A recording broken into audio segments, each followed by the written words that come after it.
We're looking for companies that are solving complex problems in a simple way and not the other way around. We're looking for teams that are fully formed. So these businesses are not just an idea, they are already, for the most part, tested and have some evidence that they're working.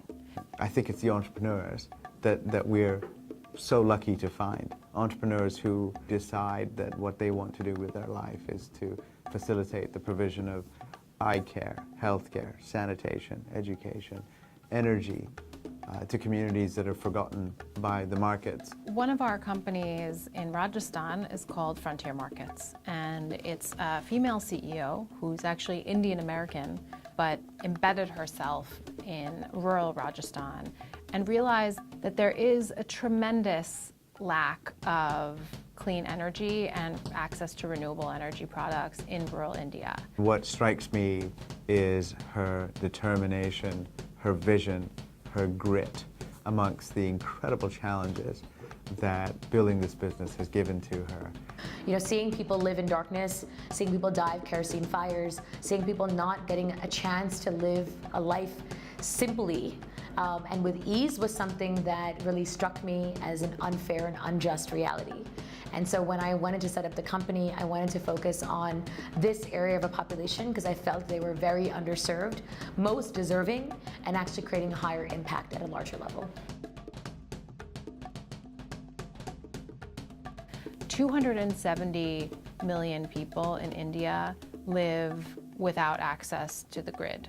And that means that they're using unsafe or unhealthy means of lighting their homes, cooking in their homes, and heating their homes. A lot of our households are using these lights on a day-to-day basis for farming needs, to protect their crops. They're using it to increase the number of hours that they operate at night by having access to light and operating their sewing machines or operating their businesses. Children are using it to be able to study at night more effectively. Women are using it for protection. And what I really liked about Beyond Capital was that they truly are beyond capital. We needed help in a lot of different areas. We needed help in really trying to understand how to integrate the social metrics to really understand how to make sure the company is staying true to both its missions, being financially sustainable and socially sustainable. When we invest with them, we look at it as a partnership. We're thinking about not only what's good for us as an investor, but what's good for the company. One of the things that I really love is the relationships with the senior management team members and the CEOs. I look at the investments that we are doing in India. I go see their operational work because that's what my background is in, strategically look at whether it's going to be sustainable, where can they reach, what should they be bringing together, and once the investment, if we make the investment, I mentor them. A lot of people ask me what is the differentiator between a Beyond Capital fund and other investors, and I'd say that what I've always liked about Beyond Capital Fund is they've worked as a partner. So one of their volunteers and is now our board member is also my mentor, helping me think through a lot about my leadership planning. I go visit her, we go to the villages. She's very happily sitting on the ground talking to the women, and you can see that she's committed to seeing the difference that her company can make. Love that about our founders, that they are not looking for just financial returns. They want to see how it can actually add value, what they're doing.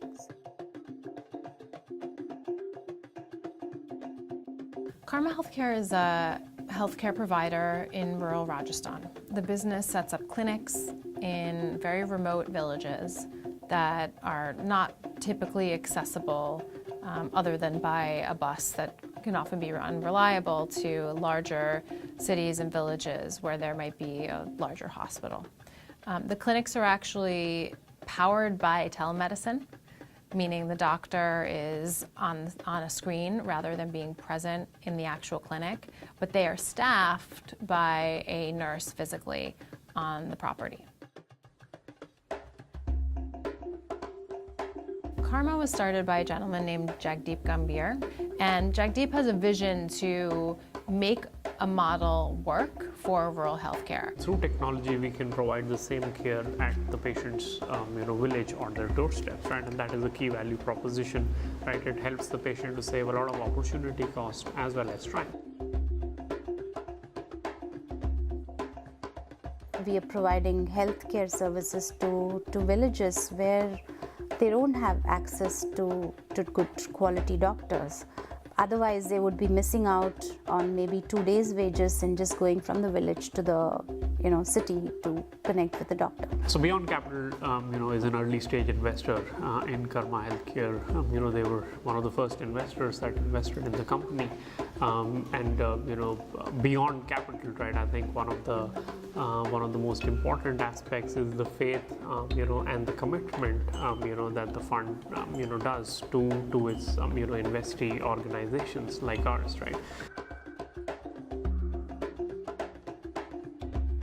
Our latest investment in East Africa Fruit Farms has created a distribution network for smallholder farm produce. The CEO, a very young gentleman named Eli Timothy, decided to establish the company and not only set up a distribution network, but set up the cold chain, the ability to transport in a way that allows for the produce to stay fresh to hotels, restaurants, supermarkets in large cities in Tanzania. The business, certainly hit that problem, situation, solution, and then Eli being so dynamic, along with a strong team, it just made it a wise investment decision for us.